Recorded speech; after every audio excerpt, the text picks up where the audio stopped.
Hey everyone, it's Unsung NPC back here with another class video. Today we're looking at the Skald. Okay, the Skald is kind of like a mix of Bard and Barbarian. I mean, in Pathfinder, that's what it, in the tabletop, that's what it actually is. It's a hybrid class of those two classes together. They have some good melee. They have some good support. I'd probably say support's a little bit better than it says on here.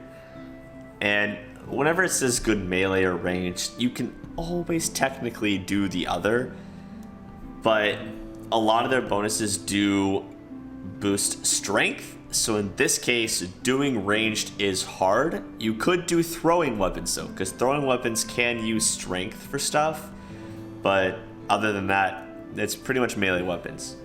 Okay? High fortitude, high will. Very good, 2 highs, we like that. Low reflex, average BAB, so 3-4, not full, but still, you know, combat worthy. 8 HP to start with, which isn't the highest, but still pretty okay.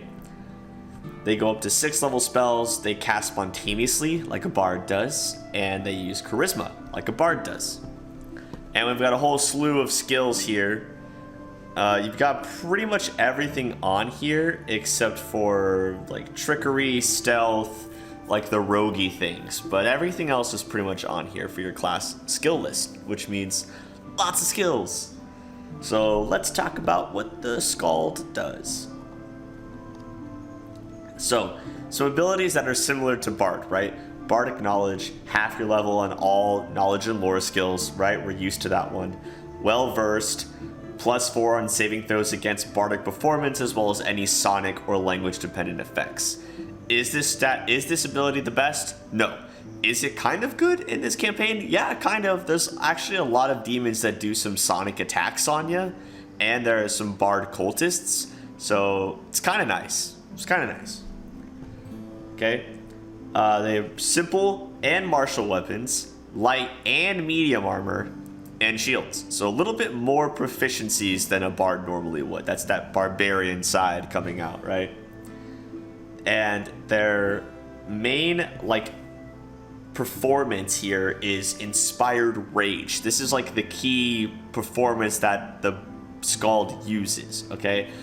All allies gain +1 melee attack and damage rolls, and +1 on will saving throws, and then take a -1 to AC. So you're kind of glass cannoning everybody, okay? At 4th level, and every 4 levels thereafter, the will save bonus continues to increase, which is cool. And the AC bonus penalty doesn't change, which is good. So we don't increase more AC penalty. That's good. 8th and 16th level, each of those levels, the bonus to attack and damage increased by 1 to eventually being +3. Is that a lot in the long run? No, but what's good about it is that performance bonuses, like bonuses from these performances, stack with everything. They are a like song bonus. They don't count as any other type of bonus, so they pretty much stack with any other bonus you could have. The other thing to note is that any character can toggle an ability that basically like allows you to stop inspired rage from happening to you, because the thing that you can't do when you have inspired rage on is that you can't use any of your like spells, spell-like abilities. Pretty much you can attack. That's like the thing. You can pretty much just attack. So everyone has a thing where you can toggle that off and on, so you can choose to be accepted by the song or not, which is a really great thing being implemented in here. Because in tabletop, probably wouldn't fly. You probably wouldn't be allowed to just not listen to the song. Okay, and then they get a 1st level bonus feat, and it can be any type of spell feat. These are all spell feats. I like spell focus is cool. If you do spell focus, either evocation or enchantment are both good options for those like sound spells and the charm spells. Penetration is always great as well. So those are some different things. Combat casting maybe for your Skald if you're going to go melee. That way you can get that +4 to concentration. Yeah. And then you get scribe scrolls. Cool. Little nifty being able to scribe the scrolls for the camp. Very nice, right? Okay. You also get rage powers. So these are the same as the barbarian rage power list, okay? So I've gone over these before. And yes, I know in that video I missed like one or something. It's fine. I'm gonna hover over these and you will be able to pause and read them if you want. And I'll also do a little card for the barbarian video in case you want to kind of see more about what these are. So Animal Fury, Beast Totem, Greater, Lesser, Fearless Rage, Internal Fortitude, Renewed Vigor, Scent, Swift Foot, Celestial, Celestial Greater, Celestial Lesser, Daemon, Daemon Greater, Daemon Lesser, Fiend, Fiend Greater, Fiend Lesser, Guarded Stance, Protect Vitals, Reflexive Dodge, Rolling Dodge, Deadly Accuracy, Lethal Accuracy, Lethal Stance, Crippling Blows, Powerful Stance, Wrecking Blows, Inspire Ferocity, Reckless Stance, Increased Damage Reduction. Okay, and you can take this one up to 3 times, just so you know. That's all the things. These are all the same one as the barbarian, and honestly, they're very good. Like, I think what's cool about this is being able to like support your allies while also getting some cool rage powers. I mean, you get 6 of them, not as many as a barbarian, but like 6 is a lot. You can still get quite a lot of stuff in there. You also get Skald talents. Okay, you gain a rogue talent as if you, like the rogue class feature, and then you gain additional rogue talents as you level up. These are all the same as the ones in the rogue video, which I will now put a card for up there so you can take a look at those. Yeah, but it's all the same as the rogue ones. Super cool. So you're kind of like getting some rogue bard talents and also getting some barbarian powers and a mix of those, which is very neat. You still get the typical Raging Song becomes a move action, Raging Song becomes a swift action, just like a bard performance. You get 3 things of damage reduction, which is really cool. And yeah, so it explains kind of how damage reduction works for you, which is I actually think neat. And then the Skald grants this DR to all allies affected by the Inspired Rage as well. And this does stack with the increased damage reduction power. So you can use that power to increase your damage reduction further. You can do that one's DR2 up to 3 times. This is DR1, 2, 3. So 6 plus 3 is 9. So up to DR9, which in the long run doesn't become a lot, but it can be a lot earlier on. It depends. Okay. You get Lore Master. You can take 10 on any knowledge skill check. I think this is just knowledge. It doesn't say lore, so I'm pretty sure this is just knowledge, even though it's called Lore Master. But yeah, any knowledge skill check. Unless the lores count as knowledge, in which case it does both, but I'm pretty sure it's just knowledge. You also get Uncanny Dodge, which is awesome. So you don't lose your dex if you're being caught flat-footed or if your attacker is invisible, which is great. Okay. And if you improved Uncanny Dodge, basically if a rogue tries to sneak attack you by flanking you, unless they have 4 rogue levels higher than you, they can't succeed that. And you can't be flanked at all. So, very neat. Okay. Some other performances you can do. Song of Strength. So, when using a Raging Song to inspire allies, you gain the ability to give them additional points to strength checks. So, while you're using this, all allies, basically, you can add half your level to all strength skill checks for all of your allies, which is awesome. I mean, it's cool if you're building like this strength-based party. And I know like the only strength skill is athletics, but I think you can also use this to break locks, which like you lose a little bit of the loot if you do that, but it's still cool. Like it goes with the whole theme. It works. It's thematic. We've got Dirge of Doom. Causes enemies that hear the performance to become shaken. Okay. It cannot become frightened or panicked, which means they'll still be there and fighting you, but they'll have penalties. Okay, and it's sonic and mind affecting fear effect. So if either of those things, if they're immune to mind affecting or fear or something like that, then this isn't going to work. But leaving them shaken is great. I think Pondor will agree. Frightened or panicked becomes tricky because they like to run away, which causes issues and breaks your formation. But shaken means they'll stick around, so I like that one a lot. And then you get Song of the Fallen. So if you have allies that are dead, you can revive them with this song, and they are staggered, but they are alive. They can still do some basic attacking. They just don't get their full round of stuff. And as long as you keep using this, each round they will stay up until they are healed or otherwise. I don't know if this is just like below zero, but not like if this works on people that are on death's door, then I guess you could still heal them. If this is for people that are dead, like beyond death's door, then obviously you're not going to be able to heal them with the heal spell. You'll have to actually do healing that brings them back to life. But this extends their life, so maybe you could use it after the song is over, because once the song's over, they go back. They're dead again. So you have to play around with that to kind of master how that works, depending on if it works on death's door or not. And then Master Skald.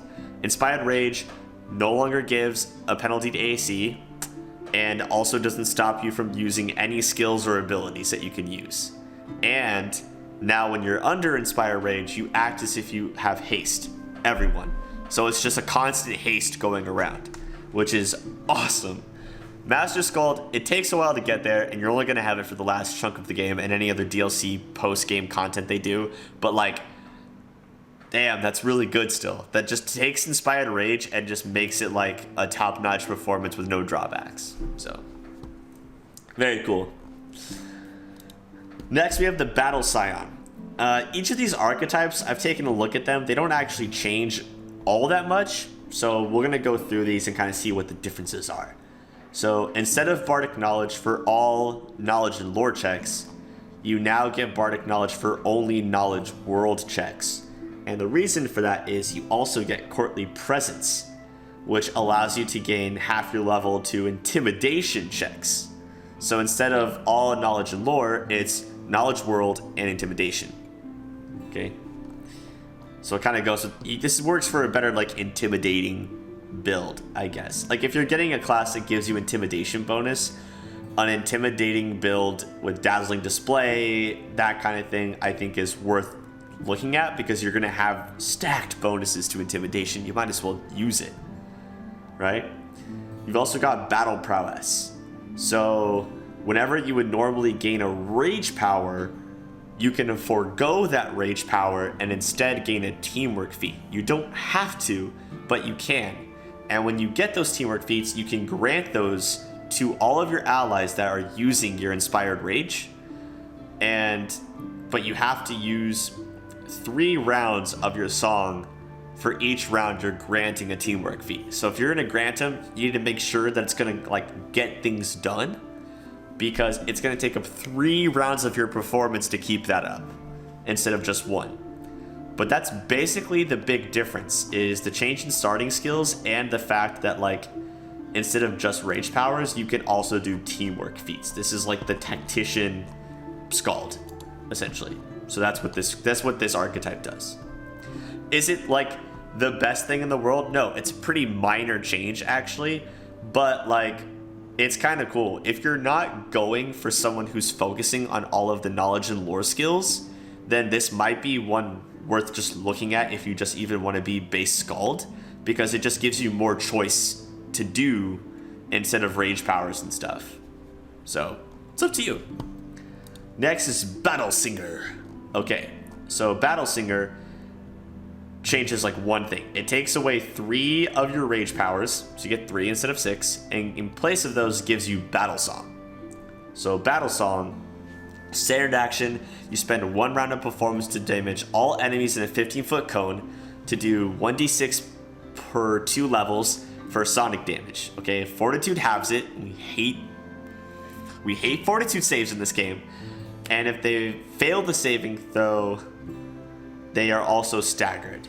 And then you've got second verse. So now you can spend 2 rounds to do... to do all enemies in a 50-foot radius, which is a lot more. Okay, Fortitude still have stagger for 1 round, yada yada yada. Oh, if the enemy fails, they are stunned for 1 round and then staggered. And then if you cast within 2 rounds of the first verse, so like first verse and then within 2 rounds cast second verse, then it only costs 1 round of performance instead of 2, and it becomes empowered. Now empowered, as you recall, is like 1.5 damage, so like times 1.5 damage. Okay, and then we have final verse, so 1d8 damage per level instead of 1d6 per 2.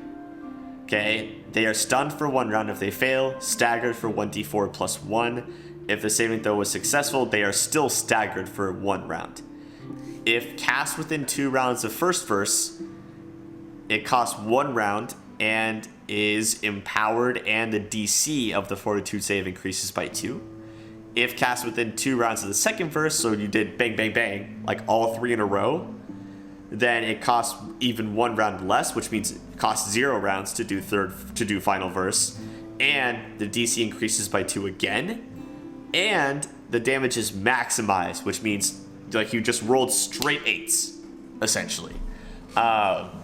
So you're doing like, that's per level. So when you get this, that's 15 times 8 damage, halved. So that's 80. So that's 120 damage to everyone, or 60 if they succeed, which 60 is nothing to sneeze at still. Okay, potentially stunning and staggering, potentially still staggering. The DC is increased by 4. Okay, and it only cost you, I think, with all of the minuses of rounds, it ends up only costing you, so this is 1 round, then this becomes 1 if you go bang bang, and then this becomes free if you go bang bang bang. So 2 rounds to do all of that, which can be a pretty deadly like combination, I would say. So that's something to think about. It's, again, not a minor change in this archetype, but I think it is something to consider, even with Fortitude saves being real shit in this game, because demons have hella Fortitude. Like, you're increasing the DC a lot. Like, a lot. And you can get things to increase the DCs of sonic spells, and spells with a sonic descriptor, and things like that too. So, could be potentially pretty good. Also, just make sure, like, as a Skald in general, you're probably going to want Ascendant Element Sonic, just so you can continue to do sonic damage to whoever the fuck you want. So, okay, next is the Court Poet. Okay, the Court Poet has a bit more of a change, but again, it's still pretty minor. So instead of Inspired Rage, you get Insightful Contemplation. It works the same way with the will saves and the AC penalty, but instead of giving +1 to attack and damage, you're giving +2 to intelligence and charisma. And then at 8th and 16th levels, you're increasing intelligence charisma by 2 again each time. So eventually +6 to both of those. So this is great if you have a Skald in a team of like casters, or like with your paladin in there, like anyone using charisma or intelligence getting a huge boost. So very cool. This is probably one of the best archetypes because it's very different from the original. And it gives you a little bit more of an option when trying to figure out how you want to build your party as a Skald. Okay? You also get Handling the Crowd instead of Well Versed, which gives you +1 to AC when adjacent to 2 or more creatures, whether you're allies or enemies. And in addition, you gain a bonus equal to half your Skald level in Persuasion skill checks, on top of the normal Bardic Knowledge. So Persuasion gets added into there, which is cool. You don't get any rage powers. You instead get insightful spell. So whenever you do a spell that does damage to someone, you add +1 to the damage. And then that increases to eventually being +5. And then additionally, when you grant, you get to grant this spell damage bonus to all of your allies affected by your insightful contemplation. So really amping up the spell casters in your team. This is a very cool, like, caster support archetype here. Very, very cool. You get Song of Inspiration instead of Song of Strength. So you basically inspire great mental clarity. Once each round, while you're using the performance, allies within 30 feet get to add half your Skald level to all wisdom-based skill checks. So now you've got +6 to all your intelligence and charisma. You can do half your level to all wisdom-based skill checks, which is super cool. This is a different song, of course, so make sure you're keeping an eye on that. But all of these are just enhancing, like, more skill, spell, focus kind of oriented support, which I think is a cool option to have if you don't want to do the strength thing. And honestly, you could build just a pure spellcaster or even like Archer Skald here. Like, you could just do a Dex Skald. This would be the one to do a Dex Skald because these are all strength. You could do Dex here though, pretty solid. Next is the Demon Dancer. We dance with the demons. All right. So, not changing much at the beginning. You give up 3 of your rage powers. Okay, 3 rage powers, and basically you're trading them for guaranteed rage powers. Like, you take Fiend Totem and then you take Fiend Totem Greater. I guess you skip Fiend Totem Lesser. It's not on here. Fiend Totem. Yeah, you don't do Fiend Totem Lesser. You just skip right to Fiend and then go to Fiend Greater. So, okay, anyone striking the barbarian with a melee weapon, an armed strike, or a natural attack takes 1d6 points of piercing damage. And then good creatures adjacent are shaken and take 2d6 points of slashing at the beginning of your turn. And then neutral creatures that are adjacent are shaken but do not take any damage, and evil creatures are affected. Okay, and then Fiendish Maw. So a Demon Dancer inspires rage. All who accept the rage gain a bite attack that does 1d6 and then increases to 1d8, 2d6, and then 3d6, which is a lot of biting. Very cool ability there. The strength bonus of the Demon Dancer's inspired range is increased by 2, so it gives even more than the normal inspired rage does. But the issue there is that if the creature that's doing it stops attacking or changes the target, they suffer 1d6 plus your Skald level points of damage. Okay? So this is demonic conquest. This is like, get to fighting, get to fighting, get to fighting. And then if they stop, then they suffer damage. You gotta keep them on the march. Okay? This is a shit archetype. I'm not gonna mince words. These bonuses that like don't affect evil creatures, first of all, sucks. Like, you're gonna hit good creatures. Like, you could build a party of no good creatures, but you can't build a whole party of evil unless you do. I don't think there's enough evil creatures to do it unless you do mercs, which I hate. So you're at least shakening some of your people up, or doing damage to them if they're good, which sucks because it's all creatures. It's not just enemies. So not very good there. This just seems like more of a penalty than a bonus to me.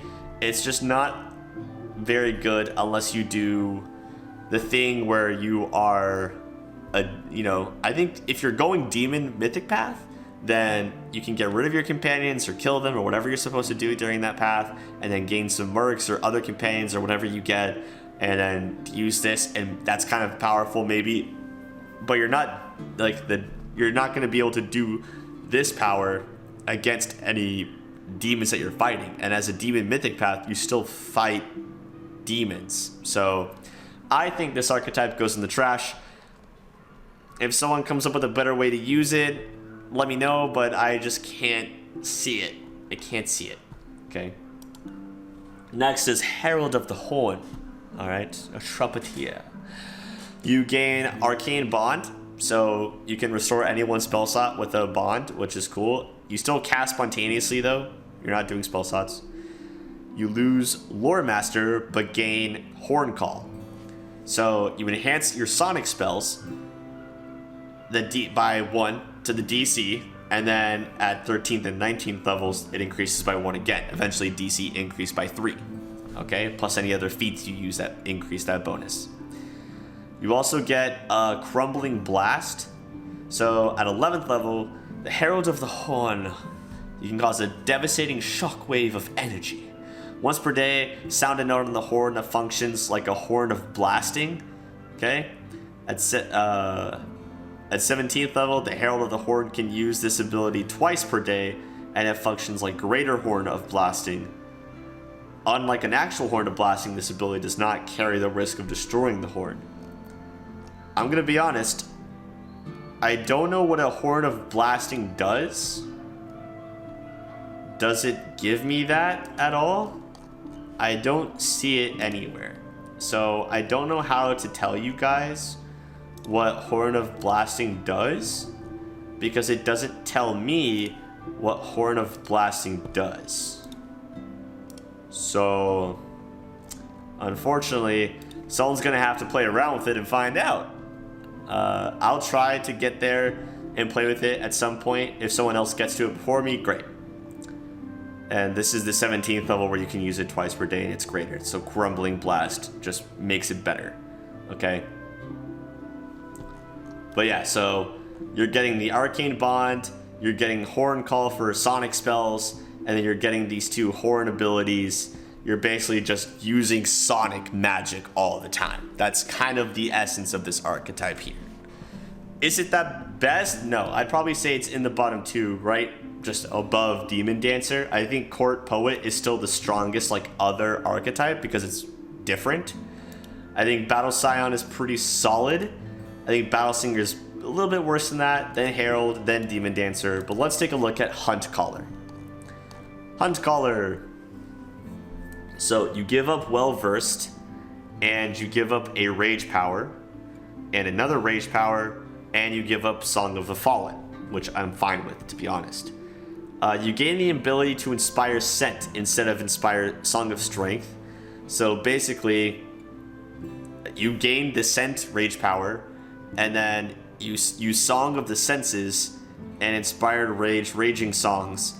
Both grant allies the same rage power, Scent.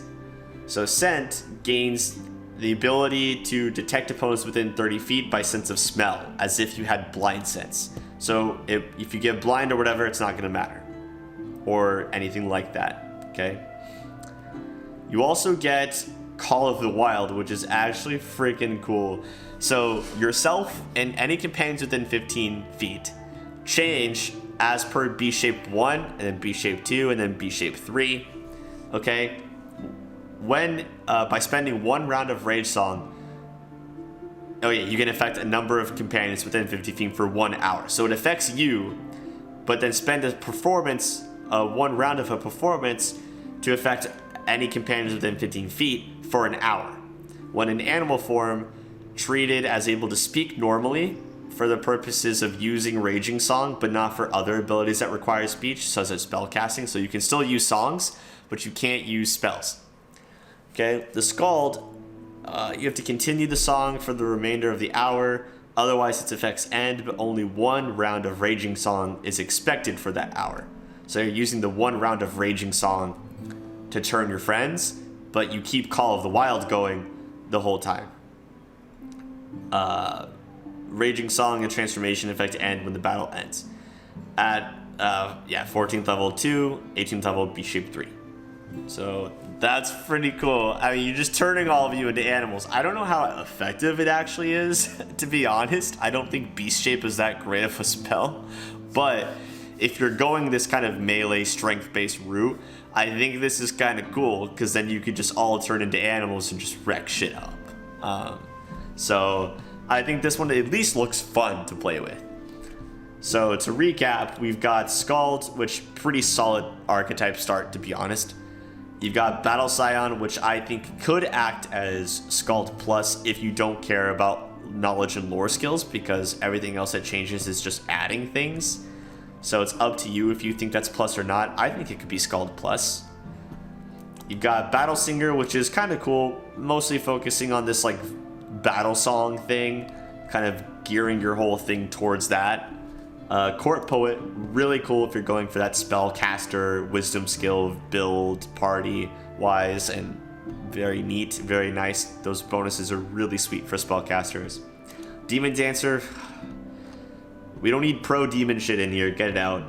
Herald of the Horn, I don't quite understand how it's supposed to work, but I love Arcane Bond, and I like DC 3 increase to sonic spells, so that at least sounds cool.